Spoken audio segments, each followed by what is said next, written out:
Assalamualaikum warahmatullahi wabarakatuh. Di sini saya akan mempresentasikan jawaban UTS mata kuliah Kecakapan Komunikasi. Izin perkenalkan diri, nama saya Bob Regan dengan NPM 333420083. Di sini saya akan menjawab soal nomor satu, di mana pada era digital seperti saat ini, keterampilan komunikasi apa yang paling penting untuk dikuasai dalam meningkatkan profesionalitas dan karir. Nah, di sini saya akan menjawab pertanyaan nomor satu.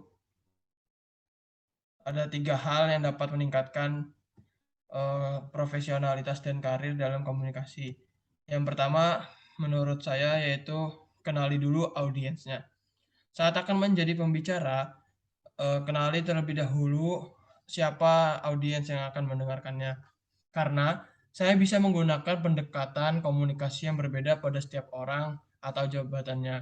Misalnya, jika berbicara dengan rekan kerja di kantor, maka harus menggunakan metode yang profesional, karena saya akan bertemu dengan senior, manajer, dan juga klien. Poin yang kedua, yaitu tetap tenang dan kolektif. Di dalam suatu rapat, seseorang akan mudah merasa jenuh bila pembicaranya membosankan atau tidak profesional. Karena itu, saya bersikap tenang agar bisa didengarkan oleh audiens. Jika saya terlihat tenang dalam situasi sulit, orang-orang akan menghargai apa yang saya sampaikan, karena saya bisa mengontrol situasi. Namun, ketika situasi sudah tidak memungkinkan, saya bisa melanjutkan diskusi atau rapat di lain sisi. Poin yang ketiga, yaitu fokus pada topik. Saat mengadakan sebuah diskusi, pastikan topik yang dibicarakan tidak melenceng. Tetap pada topik itu dan meminta untuk teman kita melakukannya juga. Cara ini memudahkan kita dan teman. Cara ini memudahkan kita dan tim untuk menyelesaikan atau topik yang sedang dibahas.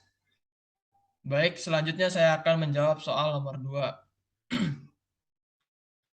Strategi yang pas untuk menghadapi berbagai situasi yang tidak diinginkan saat berbicara dalam forum daring atau online. Dalam hal ini, ketika melakukan pitching dengan investor. Nah, poin yang pertama, mengatasi rasa gugup dan grogi. Di sini, dalam hal ini, saya saya akan menghela nafas dan menutup mata sambil memejamkan mata untuk beberapa saat untuk mengatasi rasa gugup dan grogi pada diri saya sendiri. Kemudian poin yang kedua, saat berbicara, tiba-tiba baterai laptop atau device yang digunakan itu habis atau lowbat. Sebisa mungkin saya akan menyelesaikan apa yang sedang saya sampaikan sebisa mungkin sampai materi yang saya sampaikan selesai. Kemudian saya akan mengecas atau mengisi device yang telah saya gunakan setelah selesai melakukan penyampaian. Poin yang ketiga, saat tengah berbicara, jaringan atau sinyal tidak stabil bahkan membuat saya terlempar dari ruang virtual. Nah, hal yang dilakukannya yaitu persiapan terlebih dahulu atau mencari sinyal yang stabil agar tidak mengganggu forum rapat online sehingga bisa berjalan dengan lancar dan sesuai dengan rencana awal.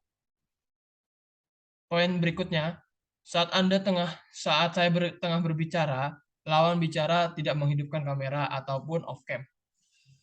Pada saat berbicara, saya akan pada saat berbicara saya yang sedang saya bicarakan terlebih dahulu, kemudian setelah itu saya akan mengingatkan kepada lawan bicara supaya dapat menyalakan kamera untuk menghargai forum rapat online yang sedang berlangsung. Dan poin yang terakhir, durasi bicara yang tiba-tiba diminta diperpanjang ataupun dipercepat oleh panitia. Nah, dalam kasus ini, jika durasinya tiba-tiba diperpanjang, saya akan mengulangi poin-poin penting yang telah disampaikan. Tujuannya agar memastikan kalau pendengar memahami isi atau topik yang sedang dibahas pada saat ini.